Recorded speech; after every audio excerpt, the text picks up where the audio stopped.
কবি নজরুল ইসলামের একটা কথা ছিল কিংবা একটা লেখা এরকম ছিল, আমি জানি চিরজীবন আমাকে কাটতে হবে, কারণ আমি যে তোমাকে চেয়েছি।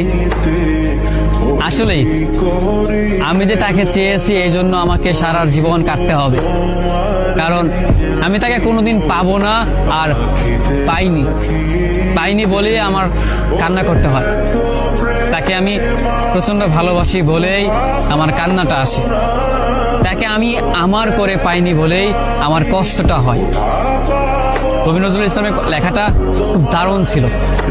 আসলেই তাকে পাইনি বলে আমাকে সারা জীবন কান্না করতে হবে। যদি সে আমার এই ভালোবাসাটা বুঝতো, আমার এই অসীম ভালোবাসাটা বুঝে আমাকে একটু বলতো যে আমি অন্যদের মতো কখনোই তোমাকে ছেড়ে যাব না, তাহলে বিশ্বাস করুন পৃথিবীতে হয়তো আমার চাইতে সুখী মানুষ আর কেউ হতে পারতো না।